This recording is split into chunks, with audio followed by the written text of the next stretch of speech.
Herkese merhabalar. Kanalıma ve mutfağıma hoş geldiniz. Bugün sizlere yapımı yine oldukça pratik, lezzeti ve sunumu şahane bir pasta tarifiyle geldim. Evde olan malzemelerle hazırlayabileceğiniz bir pasta tarifi. Ben bir defa denediğiniz takdirde sürekli yapmak isteyeceğinizi düşünüyorum açıkçası. Tarifimde kullandığım malzemeleri videonun açıklama kısmında belirttim. Bu arada beni hangi şehirden izlediğinizi videonun yorumlar kısmında belirtirseniz çok mutlu olurum. Sözü daha fazla uzatmadan hemen tarifimizin yapımına geçmek istiyorum. 3 adet oda sıcaklığındaki yumurtayı karıştırma kabına aldım. Üzerine 1 su bardağı toz şekeri ilave ederek karışım beyazlayıp krema kıvamına gelinceye kadar çırpıyorum. Kullandığım su bardağının ölçüsü her zaman olduğu gibi 200 mililitre. Yani evlerimizde olan klasik su bardaklarından. Karışımın rengi açıldı gördüğünüz gibi ve krema kıvamına geldi. Ortalama 4 dakika kadar çırptığımızda bu hali alıyor karışım.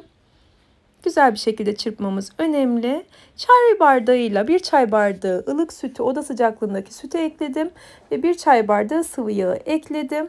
Çok fazla kullanmıyoruz süt ve sıvı yağı. Pandispanya kıvamında olacak çünkü kek harcımız. Çay bardağının ölçüsü de 100 mililitre. O da klasik çay bardaklarından, küçük çay bardaklarından. Artık kuru malzemeleri ekleyebiliriz. Kuru malzemeleri her zaman olduğu gibi eleyerek eklemenizi öneririm. 1,5 su bardağından çok az fazla un ekledim. 1 paket kabartma tozu, 1 paket vanilyayı ekledim ve eledim. 1,5 su bardağından belirttiğim gibi çok az un karışımı istediğim kıvama getirmeye yetiyor. Çok fazla un kullanmayın. Kıvamının nasıl olması gerektiğini birazdan karıştırdıktan sonra sizlere göstereceğim. Bu aşamadan sonra kuru malzemeleri ekledikten sonra çok uzun süre çırpmıyorum. Kuru malzemeler her yerine dağılıncaya kadar çırpmam yeterli olacak. Çok uzun süre çırparsam yumurta ve şekerin karışımıyla oluşan o harcın hacmi sönüyor çünkü. Bunun için şöyle kuru malzemeler yok olduktan sonra çırpmayı durduruyorum ve spatula ile şöyle alttan üste dairesel hareketlerle toparlıyorum. Harcın kıvamı bu şekilde olmalı. Ne çok koyu ne de çok cıvık gördüğünüz gibi. Kare borcamda hazırladığım kekimi içerisini katı yağla yağladım ve karışımı borcama aktarıyorum.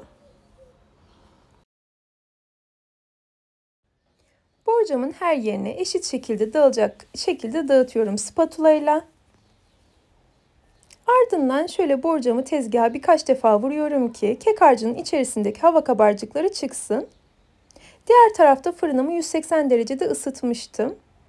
Önceden ısıtmış olduğum 180 derecelik fırında benim kekim 25 dakikada pişti. Fırınım pişerken diğer tarafta sosu hazırlıyorum.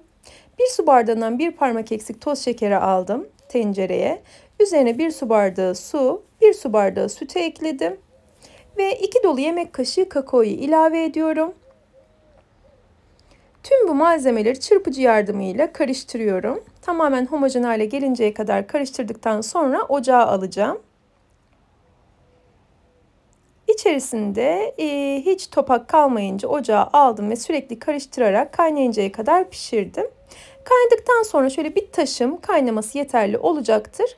Ocağı kapatabilirsiniz. Sonrasında ben hızlı soğuması için şöyle bir kaba aldım. Tencerede de durabilir. Çok soğuk kullanmanıza gerek yok bu sosu ama kekin üzerine dökmek bu şeyle daha kolay olacağı için ben ona aldım. Kekim de bu sırada pişti. Kekim piştikten sonra şöyle 5 dakika kadar sıcağın çıkmasını bekliyorum. 5 dakikanın sonunda şöyle bir şiş yardımıyla delikler açıyorum. Şiş yerine şişe benzer kalınlıkta bir aparatla delikler açabilirsiniz. Bu pipet olabilir ya da bir kaşığın sapı olabilir.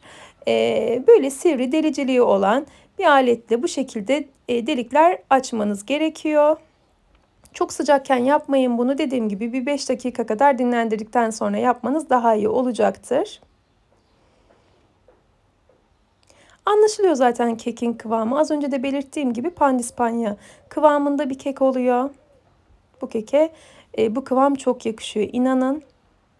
Diğer tarafta hazırladığım sos da ılık hale geldi. Soğuk değil tamamen. Ben ayrı bir kaba aldığım için daha hızlı ılıdı. Kekim sıcak. delikler açtım. 5 dakikanın sonunda ve ılık sosu her yerine gelecek şekilde üzerine ekliyorum. O açmış olduğum deliklerden o sosun akışı dilimlendikten sonra harika bir görsel katıyor. Birazdan dilimledikten sonra, servis ettikten sonraki halini göreceksiniz. Ayrı bir kaba 1 paket toz krem şantiyi aldım. 1 su bardağı soğuk süt ekliyorum üzerine. Üzerine eklemek için krem şanti hazırlayacağız. Bu iki malzemeyi kıvam alıncaya kadar çırpalım. Sütünüz soğuk olsun krem şantiyi hazırlarken. Böylelikle krem şantiniz daha hızlı kıvam alacaktır ve daha güzel olacaktır. Soğuk sütle hazırlamanızı öneririm. Kısa sürede kıvam aldı. Krem şantim de hazır hale geldi. Krem şantiyi eklemeden önce kekin tamamen soğuması gerekiyor. Oda sıcaklığında soğumaya bırakın. Oda sıcaklığına geldikten sonra da krem şantiyi ekleyebilirsiniz. Ya da bir miktar buzdolabında dinlendirdikten sonra krem şantiyi ekleyebilirsiniz. Kek sıcakken krem şantiyi eklerseniz krem şanti eriyecektir, dağılacaktır. Çünkü benim kekim soğudu. Oda sıcaklığına erişti ve krem şantiyi üzerine alıyorum. Dağıtacağım her yerine.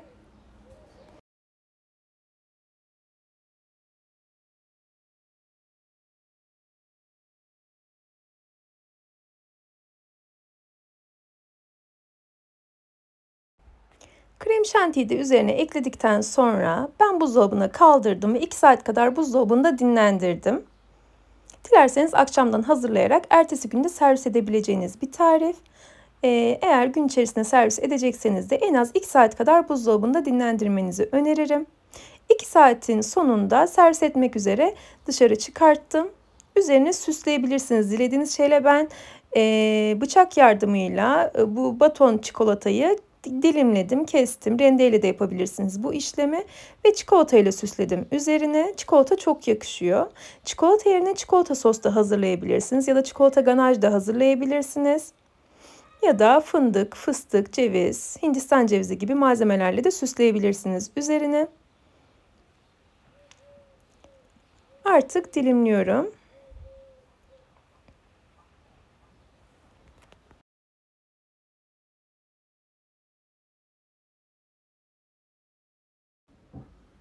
Şimdi sizlere iç dokusunu da göstereceğim. Şöyle ilk dilimi alırken de sizlere göstermek istiyorum. İlk dilimi aldığımda dahi dağılmıyor. Gayet muntazam bir şekilde çıkıyor gördüğünüz gibi. Tabii ortadaki dilimler daha da muntazam çıkıyor. İç dokusu bu şekilde nemli nemli ve görüntüsü gerçekten çok iştah açıcı görünüyor. Şöyle servis tabağına aldıktan sonraki yumuşaklığını, dokusunu da sizlere göstermek istiyorum. Eminim bu tarifi bir defa deneyince sürekli yapmak isteyeceksiniz. Çünkü lezzeti gerçekten muazzam oluyor. Umarım tarifimi denersiniz ve beğenirsiniz. Eğer tarifimi buraya kadar izlediyseniz ve beğendiyseniz aşağıda yer alan beğen butonuna tıklarsanız çok mutlu olurum. Ve hala kanalıma abone değilseniz yine aşağıda yer alan abone ol butonuna tıklayarak yanındaki bildirim ziline basarsanız yeni tariflerimden anında haberdar olabilirsiniz. Yeni tariflerde görüşmek ümidiyle sağlıkla ve afiyetle kalın. Hoşça kalın.